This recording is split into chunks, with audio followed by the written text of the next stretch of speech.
apesa nga émotion. Donc, Deux secondes kaka na baka lokuma boya. Maman mon ange. Maman mon ange. C'est possible basali 14 ans. Christelle nous a dit que basala 14 ans dans mobile ne bana bana. Comment il a sali entreprise a ti mobile na chef sans même à prévenir à ta ça un an avant engager chef. Ah, c'est ça le problème. C'est mais ali likamba mukanda. C'est manque ya communication. La première communication pour Christelle Abomi, J3 Tetoza, sincère, tu que J3 quoi il a musala. Mais Christelle manque la communication entre na belle famille, na maman Bokilo. Azo manquer communication. Tout le vérité pour maman Oyabimi 6 jours après pour na se plaindre aza bêtité aza libo matei manque une communication sincère maman lobby na tindi ba voice bazo répondre raté depuis donc maman zo se plaindre na communication alobi te que Christelle Abomi alobi te que Christelle aza mabe mais maman elle se plaint par rapport il y a ba réponse azo zoate aza au courant ya elo côté que ba nani Christelle azo pesi ba détail te maman lobi que Christelle a yebisa kaka ke J3 za na mukandate ngala zo mona ngeza mabe ya koloba na mutoza na Kishasa mona na ya kufi na plein choc que azalaki na mukandate ça ne se fait pas. Et puis biso to bi ke bango basala ba vidéo na réseaux sociaux baza couple exemplaire ba commentaire ba musu ba zora bango ba parrain na ba marin na ba marraine pardon mais Christelle a créé une entreprise à Tie Mobile les chefs pourquoi Kocha Mobile no chef ya azala sans papier papa ya bana na obo sala 14 ans c'est ce qui intrigue la communauté et zalité que Christelle azama be abomi J3 non azama be abomi mobilité la mort peut arriver partout à n'importe quel moment maman mon ange franchement na interrompre on a place one na interrompre on a place on après na kita na ngai en fait le problème est que ça oui bon respecter mon akufi s'il te plaît parce que maman wana so asala ki entreprise c'est tout à fait normal que acha mutu mo boyas peut-être qu'il y a ça à utiliser peut-être mon candidat na pour afungola entreprise que mobile na ya sali. Mais bon respecter, s'il te plaît. Et puis ceux qui maman na zo tuna ba question, c'est tout à fait normal. Tuna biso to pe ba na petoza na poto. Singa na kufi na poto ba famille na ba tuna kufi nini. Qu'est-ce qu'on a fait? Qu'est-ce qu'on a dit? Oh, estali que ba respecter mon takufi. Mais on a besoin de spéculer makambo, besoin de spéculer.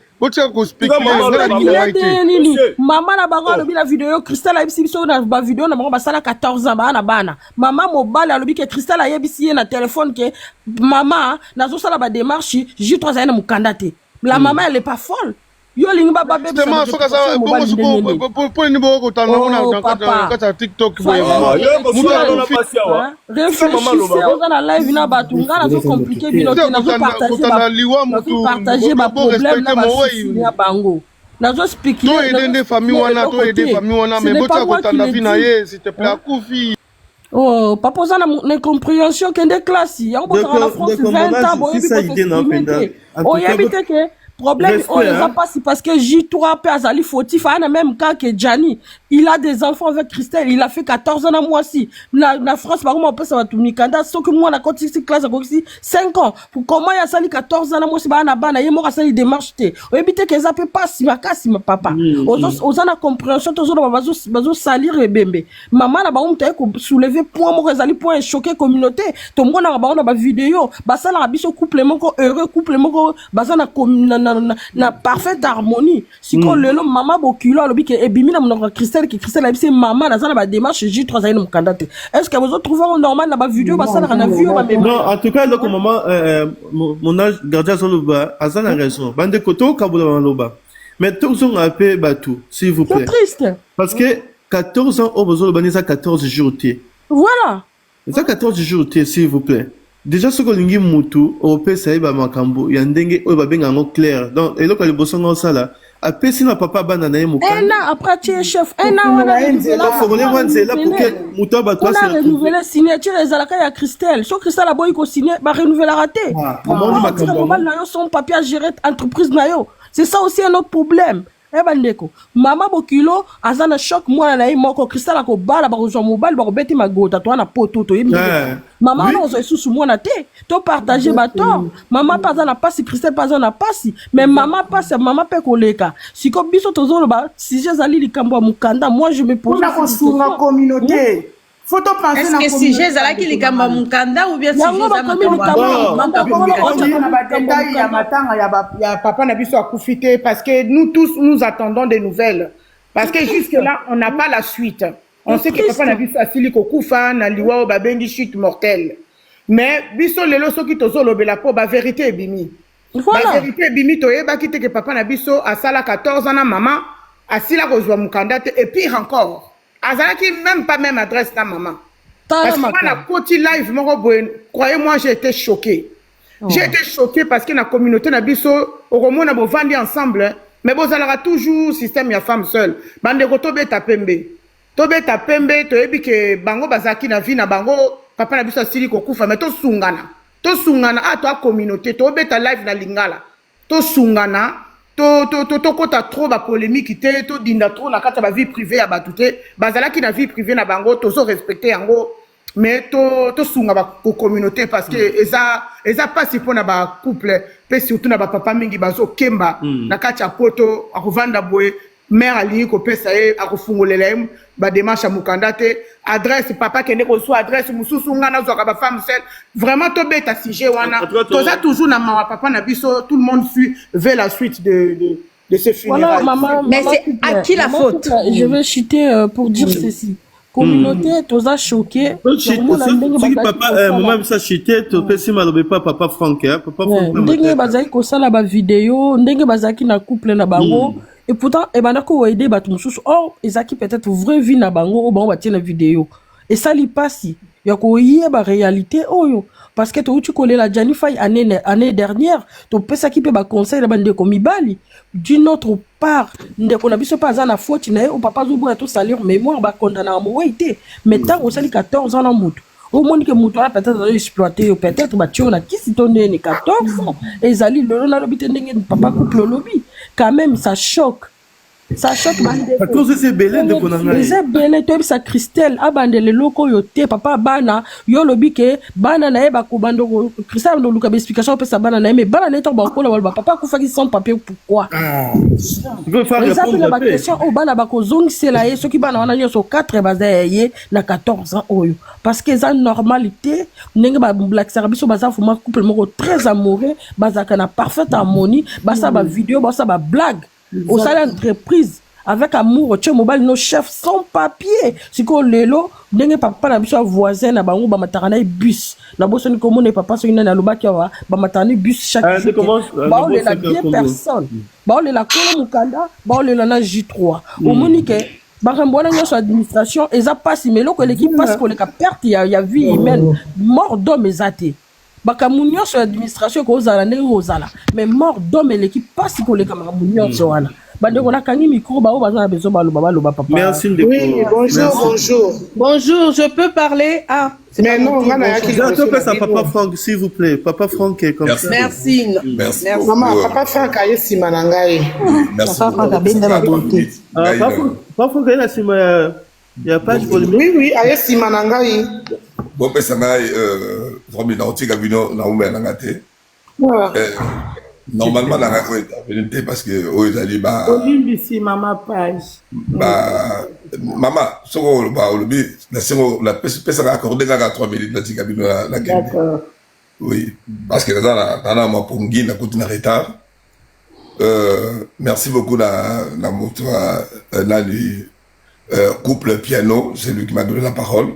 Merci. Et je vous salue tous, bon matin. Dans l'Andibino,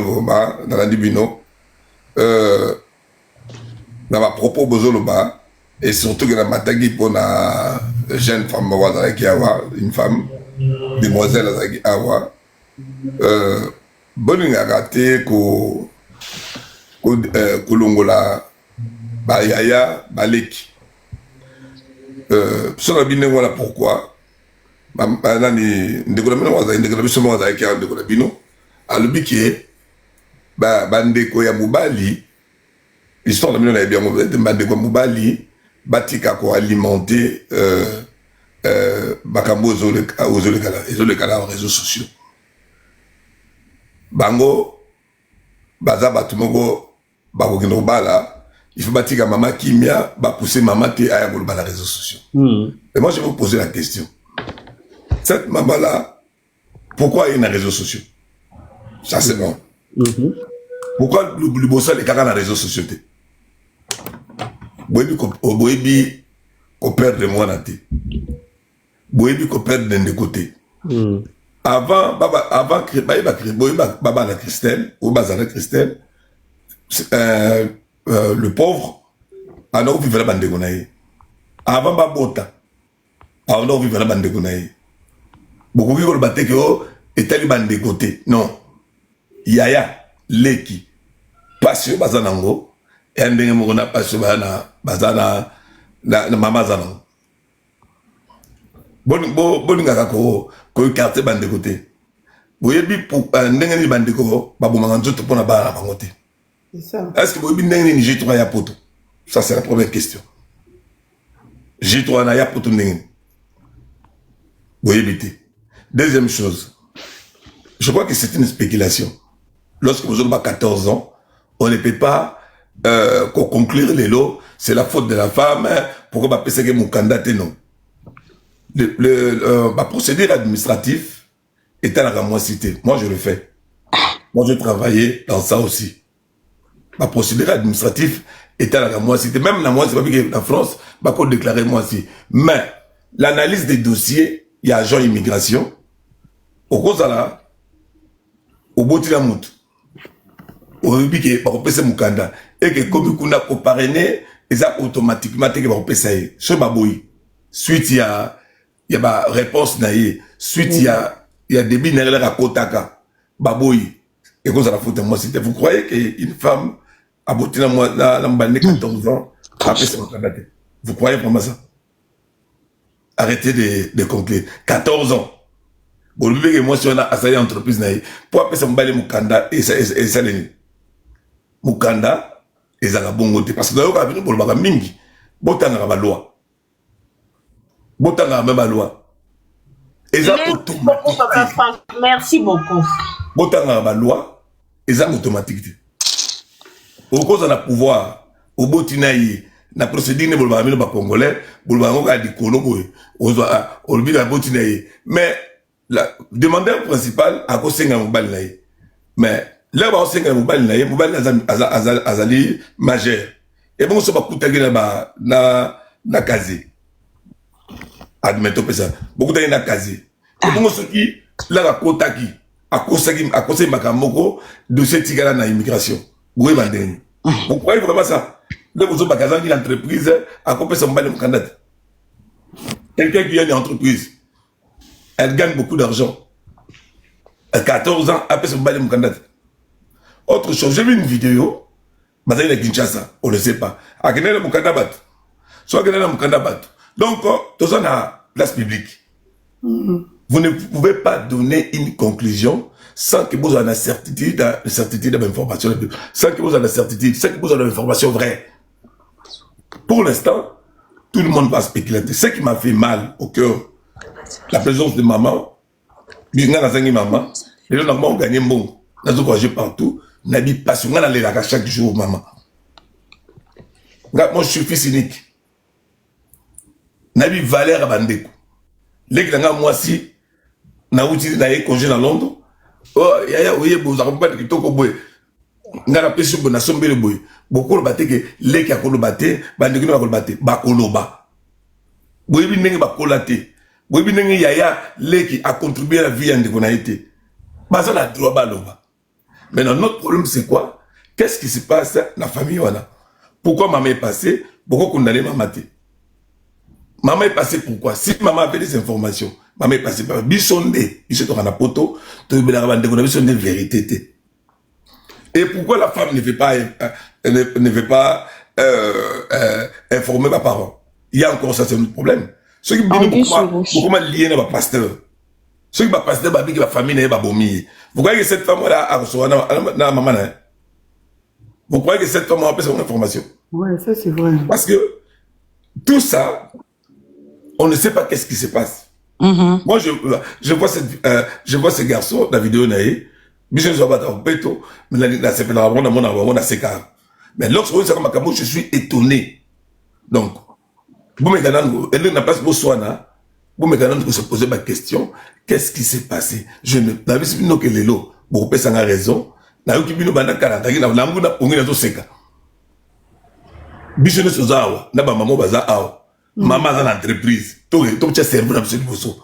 Maman za entreprise. Quoi pesa mbali mukanda et Et l'autre, hein? Bon, autre chose. Il y a encore d'autres problèmes. Là quand ça na mukanda batu, so ka ça réellement na mukanda batu. Nazo ke mukulu mukanda mawa. Parce que nous, on a monté à Koufi. Et on a Mukanda. Il n'y a pas Bomi. Il n'y a pas Koufi. Il n'y a pas Bomi. Il y a monté à Koufi. Beaucoup de Mukanda. Et tout ça. Et puis. Donc tout ça, dans le cadre de Mangonioso, ce qui réellement pas besoin de solo, parce que cette femme-là, Christelle, a s'est prononcée officiellement. Alba, qu'est-ce qui s'est passé? Dis-moi, nous venons. Tout ça qui se passe là, la basculation, c'est arrêté. Papa, s'il vous plaît. Mukanda a un problème d'administration, problème administratif, parce que azo au courant l'air à Mukanda n'a pas si Moutazana ou Tassel est là, mais perte y a vie humaine autour et ça irremplaçable. Non, pour le bandé, on a été, madame, pour le bandé, on a été. Mukanda, non, non, oui, Mukanda, quand on comptait, ça a tout courant. Vous avez dit que vous allez parler 5 minutes, vous avez dépassé, pardon, nous tous on a des choses à dire. Ne parle pas comme ça, madame. Administrativement, Et l'entreprise de Christelle a pris un coup aussi. Madame, s'il vous plaît. Administration, je vais vous expliquer une chose. Je vais vous expliquer une chose. Mouta Koufi, a Koufi te liwe et la rabatunios. A quoi la peine à Koufi? Non, mais qu'on compare le problème administratif. Monsieur, avec les émotions, il faut laisser la parole aux gens quand même. Vous avez dit qu'on avait 3 minutes et vous prenez 5 minutes. N'a chuté, madame. Comparer le problème administratif. N'a chuté, madame. Vous savez, pour le Malawi, nous Arabiens, ils ont les camotés administrativement commentés. Dans un pays comme le Canada ou les USA, à cause de la prison. À cause de la prison. Exactement. À cause de la prison, il n'y a pas de sa vie à Balanaïe, ni à Moissinaï. Exactement, c'est vrai. Bah, quand tu peux qu'on refoulé. Ça, c'est. Les actes criminels. Entreprise à Christelle Pays. À Koufinango, c'est un acte criminel. Oui, il faut expliquer Batou. Bon, peut-être que Batou Mikanda va nous salater. Oui. Moi, j'aime pas. La bonne foi. Et koki kotu et koku balukela yo. Ba ko zala mutu ya malamu et koku ma infraction. Yango e komeli mutu en infraction. Pourquoi? Parce que administrativement si les noms atoke oba on va t'interpeller. Donner à quelqu'un mukanda na yo ezali acte moko criminel na Canada, na États-Unis, na ba pays nyonso ou même awa. Bako, vous allez pénaliser la vie. Donc, vous avez que maman les bandes. C'est un acte criminel. Parce que,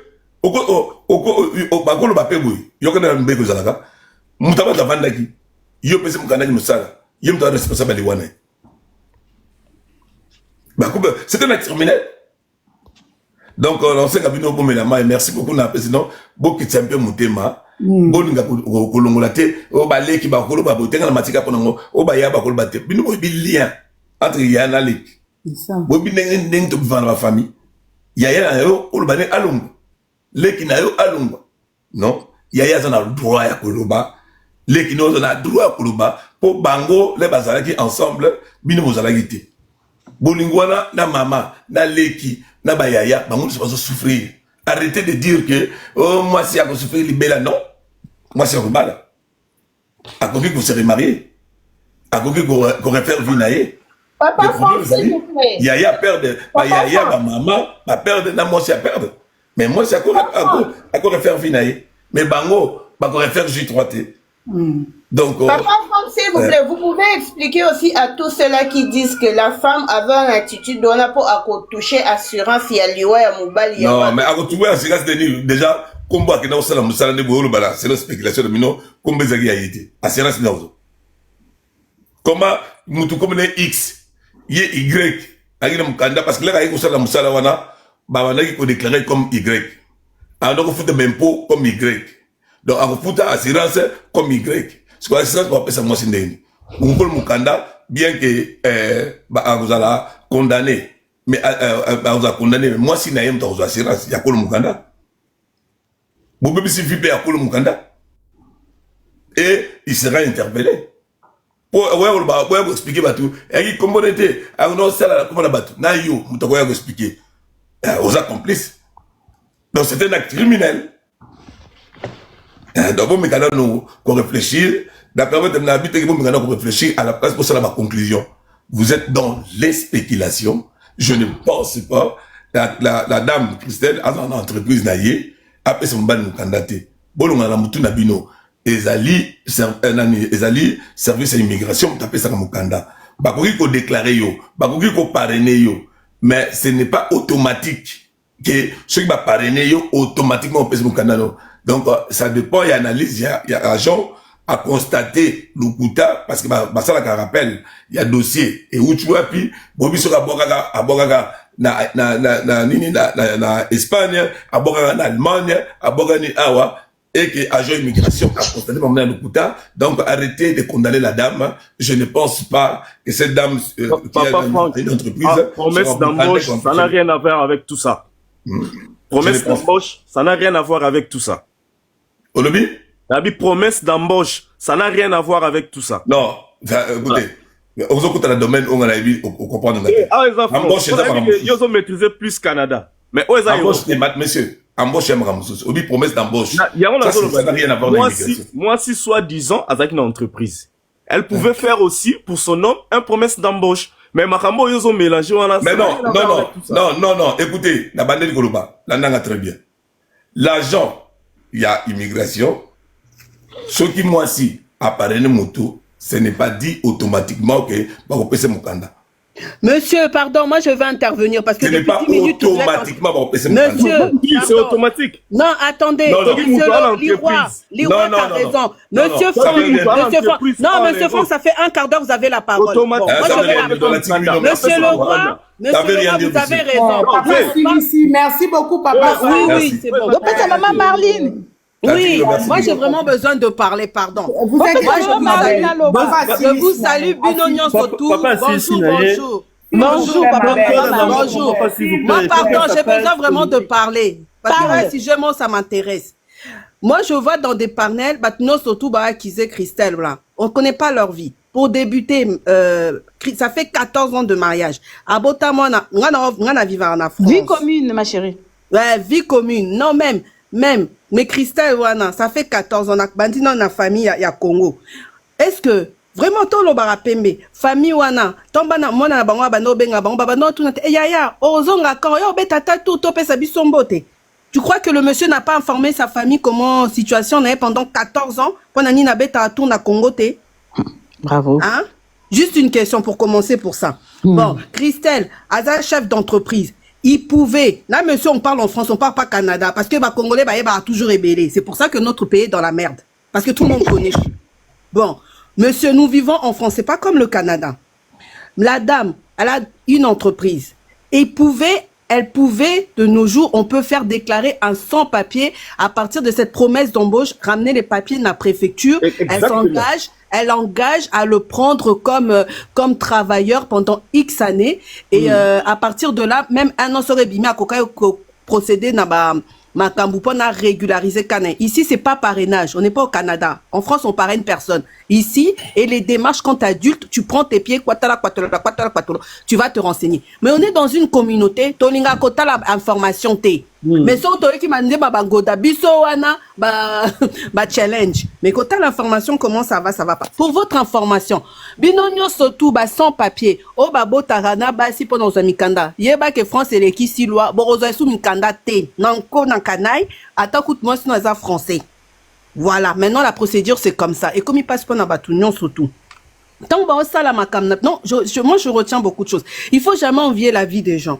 Comme le disait l'autre dame là, ils étaient en train de raconter vraiment la vie qu'ils vivaient. Na 14 ans, on a un jeune garçon comme J3. Avec tous les gens qu'on côtoie là, il pouvait pas trouver une solution pour Namikanda Nae. Qui peut rester de nos jours 14 ans? Baromi balé baza jeune. 14 ans, 14 Moi, ans, je c'est connais pas un monsieur 14 jours. 20 ans, Azane na Mukanda, ta femme. Sans Mukanda, c'est qu'il y avait quelque chose. Il faut tout le bapembe la pembe. Biso non surtout et bien pardon, administrativement, il y a un après na opeso pas administrativement. Ba misusu ba misusu tozala awa oza fausse femme seule. Tous les ans au botarana mobile moko. So OK na CAF. OK Olobani. Oh moi je suis femme seule mais je suis pas sexuellement isolée.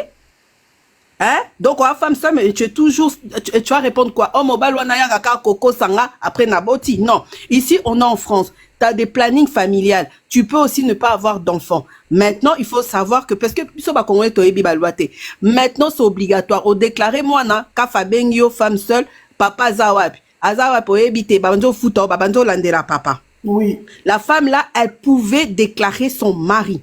Donc, quelque part, administrativement, on mi balé babandon reprofiter ne lokomoko. Peut-être a mis ça la femme seule. Peut-être a mis ça la femme seule pour n'a a touché Si nalanda ki na live moko maman nangai hein. Azana azala ki femme seule. Même moi j'ai été choquée. Mais oui, mais non, mais femme seule, il y a des il y a des fausses femmes seules. On comprend. La femme seule, non, on a administrative, hein, excusez-moi. Moi, je parle administrativement, Papa Franck. Là, c'est la Marine Alobidangaï, là, a expliqué sur loi. Non, j'explique la loi. Non, expliquez, monsieur, la loi française. Na lobité na yebi ebele non mais yo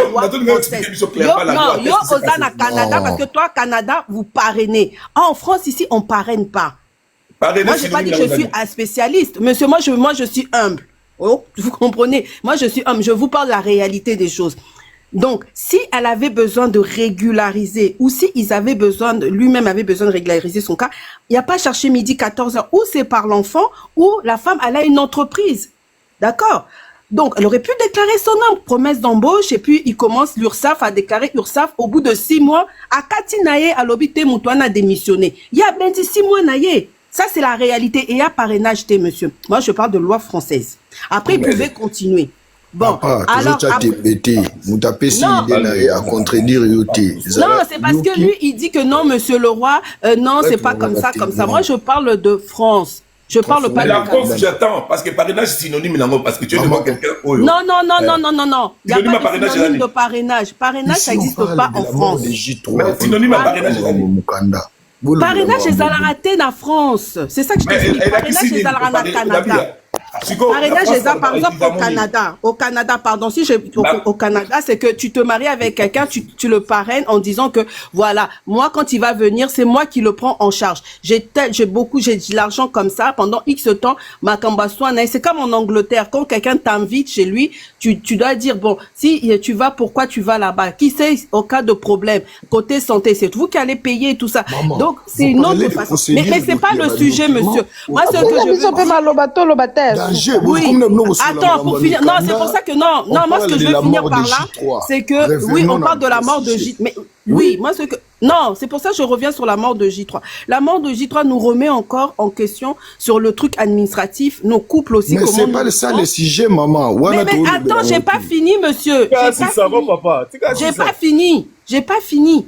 Moi, j'ai dit tout ça, c'est entremêlé. On est tous mélangés dedans. Tous les sujets s'embriquent là-dedans. Et quelque part, ce monsieur-là, il faut dire, mais pourquoi pendant 14 ans, Asa qui va démarcher peut-être éviter pour que Azala sans papier. La dame qui est touchée là, je rejoins Nancy pas Andoïna, parce que comme on a appelé ça à Nancy. Je rejoins Nancy. Nous les Africains, on a du mal avec le processus de deuil. Il y a plusieurs façons de faire son deuil. Est-ce que Bissotoleki, maman, Soki Christelle, n'a pas ce thème? Non. Mais il y avait un monsieur qui avait bien parlé. Normalement, quand c'est comme ça, to délégara mutumoko à cause de téléphone, mutabandoro filtré, appel, abandoro répondre et tout. Quand elle va, je finis simplement pour dire, quand elle aurait retrouvé un peu ses esprits, parce qu'il y a beaucoup de démarches à faire. Elle aurait rappelé. Chuter comme ça, chuter pour dire. Moutouana appelle ça qui Mukanda. Moutouana peut administrativement à Koufi. Quelque part. Mais oui, bisous surtout aux arabes supposition. Bisous surtout aux spéculés. Excusez, toujours soit naté. Yoka, toujours soit naté. Pour faire un débat. Ok, pour faire un débat, babandara ne. Papa grand, on m'a dit si manangate. Papa grand. Oui. Ndeko Limbisa Penda, tous on découpage. Ok. Bonjour, maman. Ok. Merci, papa. Bonjour, papa. Merci, Ndenge, Banoko Nanga, Bopesinga, parole, na Bandeko Nanga, Basi. Nga, moi, je n'entre pas en détail. Il y a Mukanda, loi française, loi canadienne. Non. Nous, le problème est que c'est le problème de maman. La communication, il y a dessin à moi, Nanaye, Tomoni, maman, abimi na réseaux sociaux. Puisqu'il y a des gens qui disent, maman, abimi, pona nini, aza maman, ya lokoso. Il y a des gens qui arrivent jusqu'à ce point.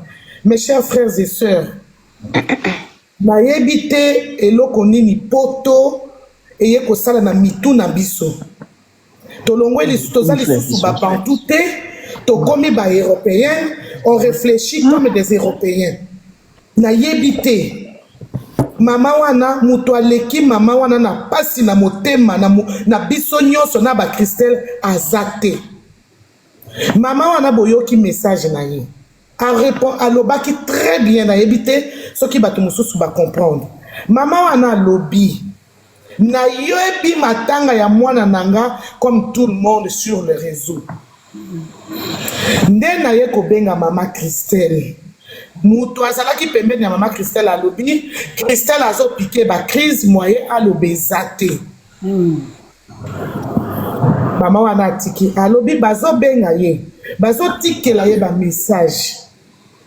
Azo répondre te nde soki ndeko na ye ya mwasi aye ko répondre mama wana mama Christelle na minute ya ko répondre yo te po Christelle azape na pasi mwana na bino eza compagnie te nde bino bozoloba makambo ya mbongo eza te J3 akufi sans papier.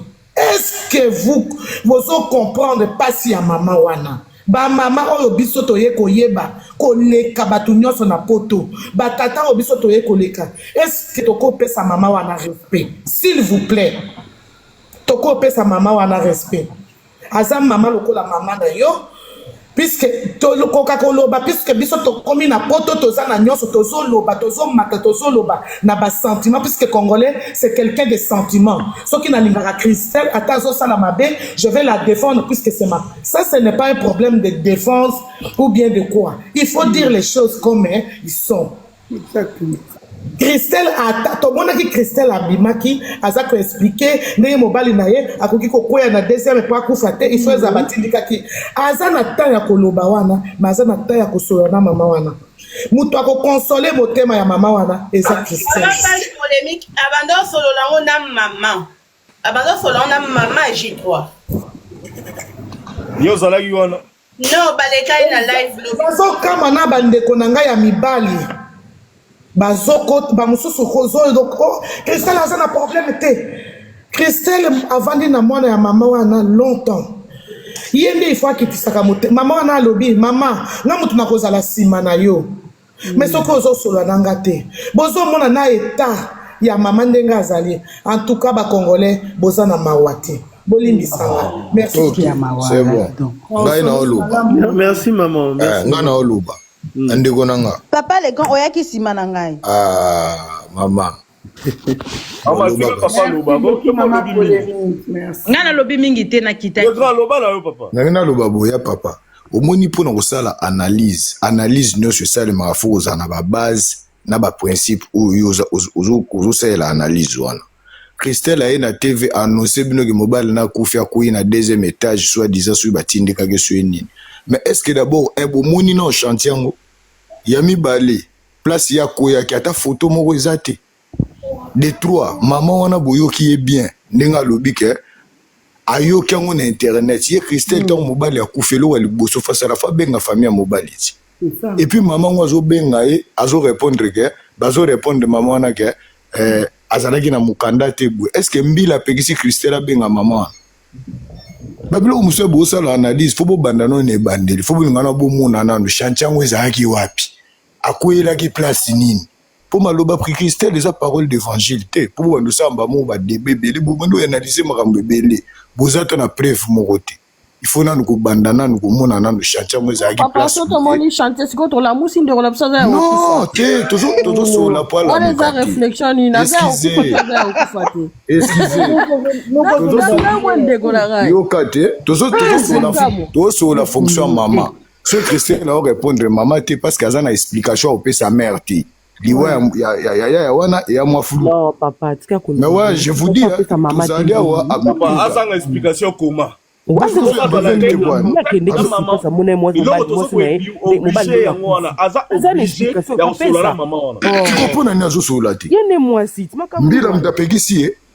que elle mère a bengaki élément exact. À côté ce nouveau élément nini. Maman, élément ezala ou pas, il y a une montre. Asa obligé à recevoir la maman.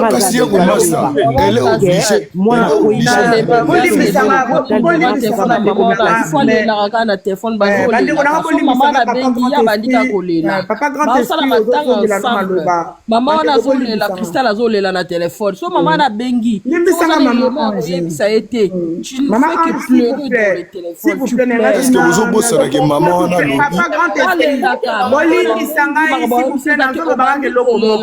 S'il vous plaît, s'il vous plaît, parce que là on parle d'une personne qui est décédée, même dans l'hôpital, même dans avion, même dans Motali bosso ba lingaka ba ye ba pesa nouvelle ezaka ba famille. Voilà. Même ceux qui maman wana appelle si Christelle ceux qui kanda ou je sais pas quoi. Mais Christelle doit savoir que dans la qu'elle est là, elle doit parler à la maman du voilà. Bien sûr parce que maman a sa maman. Allez à l'hôpital hein. Vous allez voir même à au Boukani Likolo. Ceux qui sont mariés bakobanda bien sûr, vous êtes mariés, vous avez des enfants. Mais ce qu'on a jeune, tu vas dans la biso ba tout na quand chango zala di wapi même à to soko maman azana droit ya ko tuna après na yebite soki ba solo la ki na maman Christelle wana biso to koyeba te parce que ezo se spéculer ba makambo belé o ba loba na ki na téléphone mais ce qui est sûr c'est que Christelle doit parler même si ce n'est pas vraiment elle hein. Elle doit être assistée même avec une membre de sa famille. Pas solo la maman, on n'a pas quitté. Parce que c'est quand même c'est ça la meilleure chose. Cousin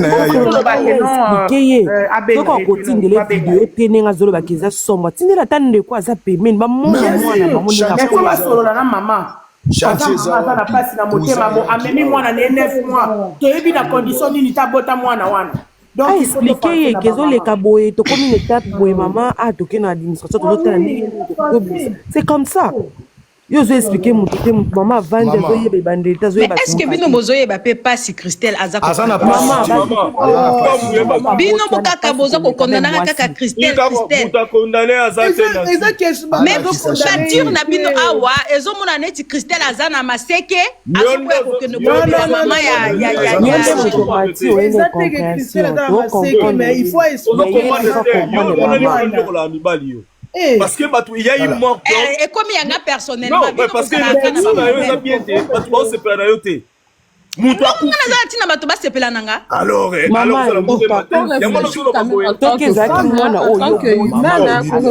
rien à voir avec mon fils. Ici, les problèmes est que maman fait pourquoi il faut la raison. Il y a beaucoup de réseaux sociaux. Parce que pas qu'on ait Christelle à ce qui un jour Christelle a pu activer une relation, il y a rien à beaucoup de pour l'instant, maman, il faut aller là. Christelle abanda kopona téléphone na mutu abanda kosola na partager ba douleur wana ngambo maman wana eza ko Christelle a mobile wana fils unique na pour l'instant maman ana zela maman zela ndeni ne ko expliquer mutu na téléphone on a le balé que non akoyaki la soirée Christelle yemo kaza na problème Christelle yemo kazo piquer ba crise maman na erreur expliquer mutu il y a des petits comment il faut savoir pourquoi la fille n'est pas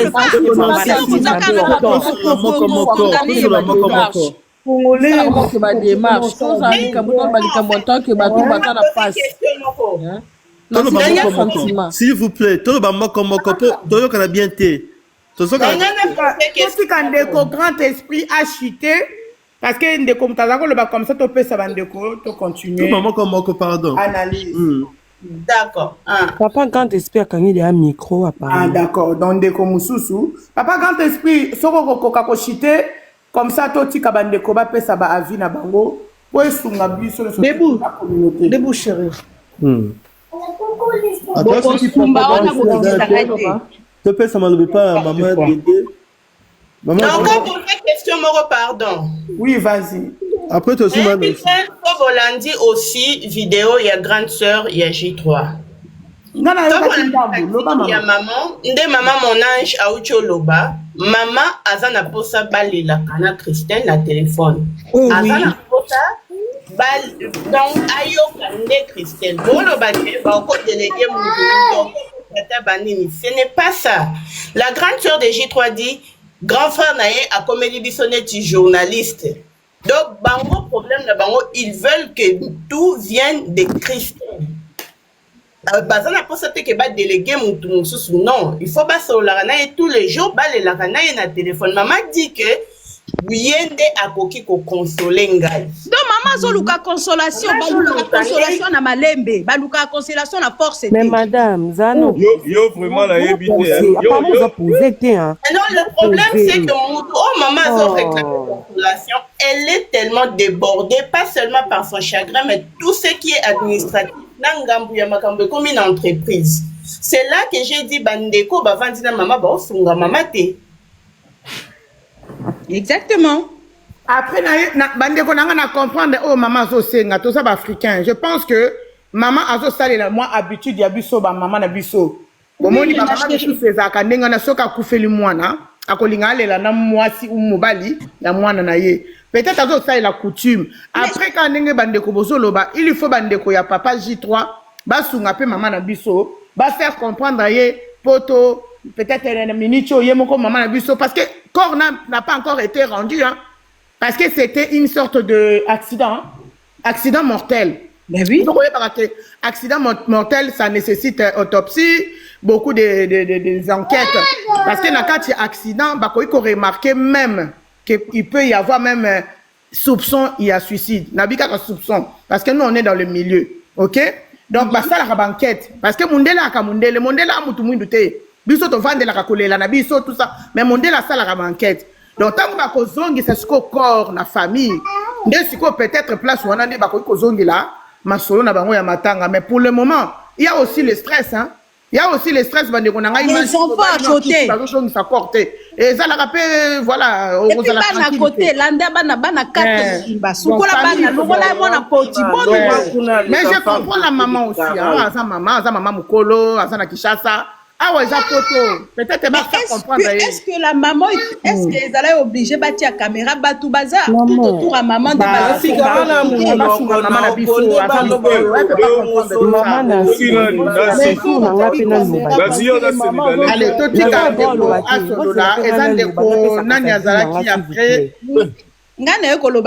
que notre société a bazaka tout le temps obstiné à condamner. Ah maman, il y a toujours la faute de la femme. Mais pourquoi? C'est la maman comme ça chité. Comme ça, je vais aller faire autre chose. Vous aimez tout le temps condamner les femmes, tout le temps condamner les femmes. C'est toi qui le roi.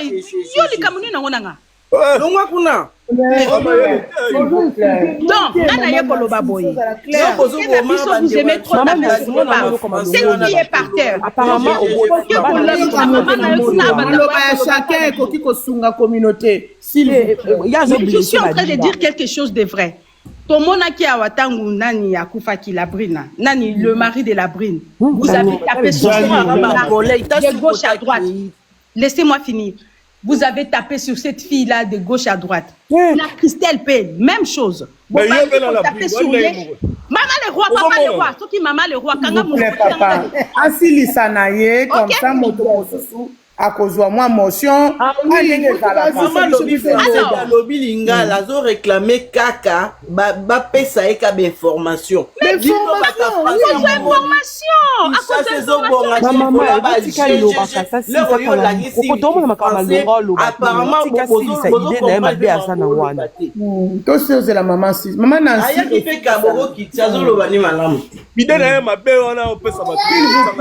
moto na moto aza na droit koloba comme ça soki bolingi bopesa matango koloba mama nasi loba pe kasi rapide ozebele na Paris tout le monde a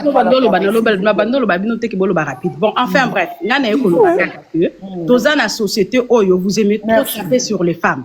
Vous aimez, vous adorez ça et puis ça a bien nos plaisirs. Ici on a deux femmes, la maman de J3 et Christelle. Tous les deux femmes sont éprouvées. Bango nyoso bazana souci makasi.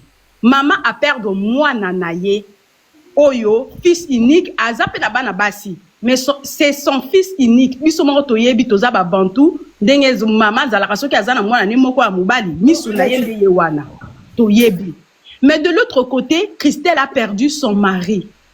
Papa ya bana, avenir ya bana. Yé personne a problème.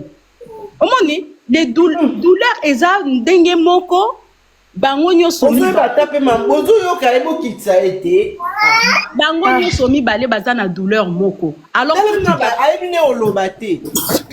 Si gaga si ça biso to bana to yo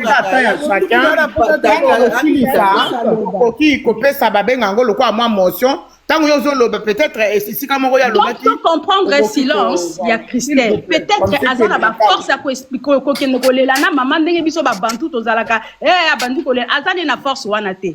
C'est ça ce que moi je veux bon mais pour comprendre silence il y a Christelle mutu na mutu azana façon ya ko sala deuil pour l'instant elle est dans le silence. Essayez de comprendre silence il y a moi na moi si wana un point bas yo faut mais yo so ki oyebi koloba kende koloba fungola kende na parlement OK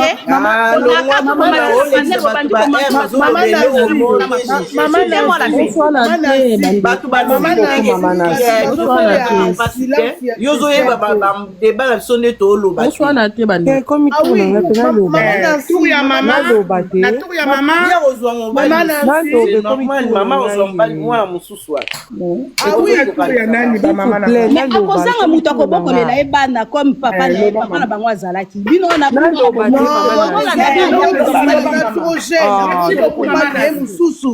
aza trop jeune akozwa mobali mais akozwa papa bana te mais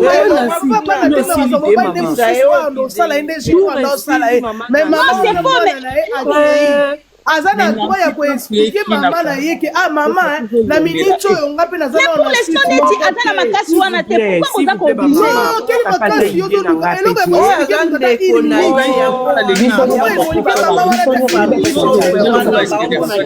ko famille eza très pauvre bango bazebele na poto famille mobali baza na poto na bato na poto te yango baosaka na famille il fait beaucoup de oui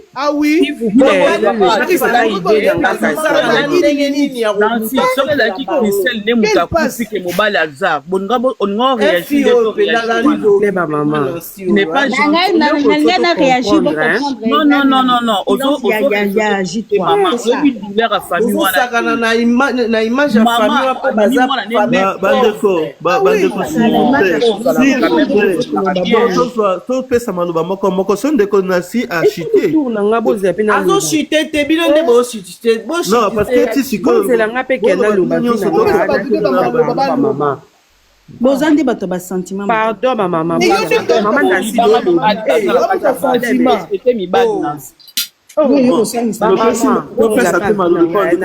topesa ndeko mosusu azwa problème nanga nde tozaya binanga na makambo nyonso toza na besoin oyeba vie ya papa J3 ndenge banda ovivre na vie de couple na ye te mais biso souci oyo etindi biso lotomata na balive mpo toloba oyo bapanel na bato parce que mama wana apesi mpasi merci surtout nde tovandi awa so toza 10 bato babota bakozala ata 8 to 9 toyebi kobota nde eza mpasi tolongolaka kobota afrique totyaka ya poto kaka mama nde bovandi wana combien de souffrance eza na kobota poto bamisusu na bahôpital wana babota bana bakokisa ata bamwa te balala combien avandaka na hôpital po azela mwana siko mwana pasa modele wana ovanda boye ayebisi yo mutu pasi te eloko te nini te akufi bamama bolongola no basentiment oyoka ndenge nini papa wana mususu ye mutabikisaka famille wana papa wana mususu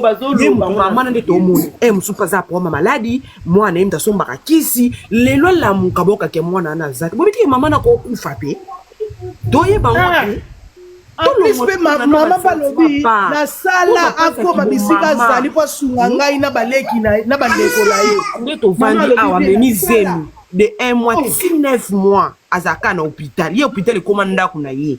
Ye avanda ye alalaka te po abota. Me aboti mwana mokolo boye bebe te ayokake mwana aza te. Totika kokondane mama. Tout ce makambo ya mbongo pasi o famille boy tozwa pasi ya mama wana et puis lobi mabeta zo ba mama tozana ba pesa ebe wana zo chakutu ba mama Afrique chaka poto po Afrique ko bote ba ndi za cousine za tonto asa mwana musala ngana lo baka ke loko moko concernant maman to boité c'est ce que je vous ai dit maman za mukolo ayebi na makambo ya poto te et en plus par rapport à âge elle peut pas être au courant de tout et ça bandeko ya J3 Oyo bazana nous un peu jeune, va faire comprendre maman que J3 a couffé un accident mortel. Accident mortel, awa bamindele basa il a autopsie, bakangi na nous corps parce que accident mortel musu se zalaka et se transforme en suicide. Maman kasina na maman Alexandra te ba to utiliser kamayele. Parce que nani ya expliquer maman parce que les trucs qui est là, posez la na loba maman ke ba maman na s'il vous plaît. Même Christelle, je suis sûr que tout de suite il a même pas d'information sur quoi que ce soit. Parce que il faut pas ça là-bas. Il y a dans la photo dans les et l'on connaît les informations parce que puis dans la communauté na biso to lingaka koyoka moto na mawa ça y est tout de suite on ne parle plus d'autre chose. Maman Christelle a expliqué maman ngapela minute on a des informations pour que ça te place makamba kufeli nazala ki kunate maman na biso ke ah eza poto ah soki moto akufi na accident na kozongi c'est la bino ko mala moko te bande konanga o eyeli papa J3 ekoki koyela ba moko na biso awa na ba famille. Mais maman muta ko expliquer maman na modèle nous surtout la maman a besoin de consolation.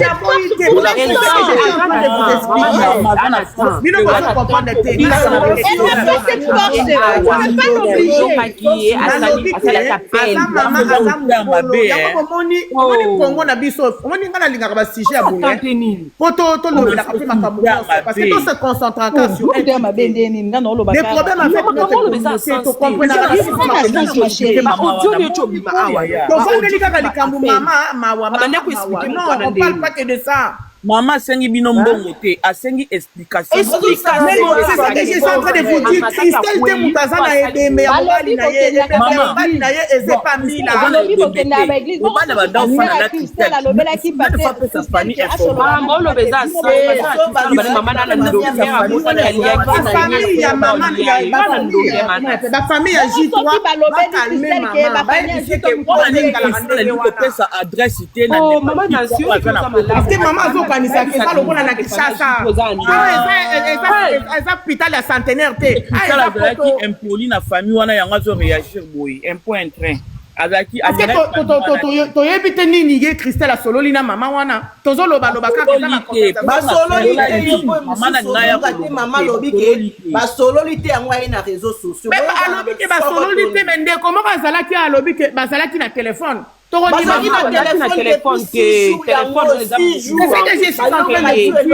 eza ba conversation babengaka conversation privée mama soka ye na TikTok aza na information te basololi te omomoni ifo batunga ye eza kaka Christelle te bozo comprendre nga nazoloba te bandeko bazala ye famille moko toxique Christelle akosunga ye oui mais Christelle paye pas aza na pasi.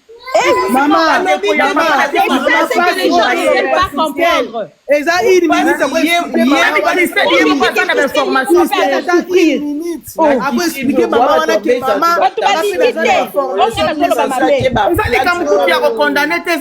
compréhension et c'est ce qui manque à beaucoup de personnes dans notre communauté.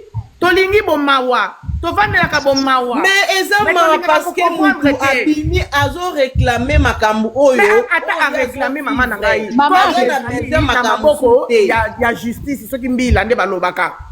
Yemoko Christelle a ça même pas en fait, il a même pas la main sur le corps de son chéri ou je sais pas mais dans lobby na muto akufi na maboko na ye. Na oui, mais Christelle a si bien bébé. Azana mona ka maman na ngai. Répondre na ba. On a zolo baté. Ils ont empêché à répondre maman Bokilo na audio. Mais oui, mais toi et ça téléphone il y a Christelle et puis surtout ko yeba makamunyo sur tout temps. Les problèmes na biso lokola abima ki na communauté congolaise a mota sentiment. Sentiment même Fatia Bili Fatia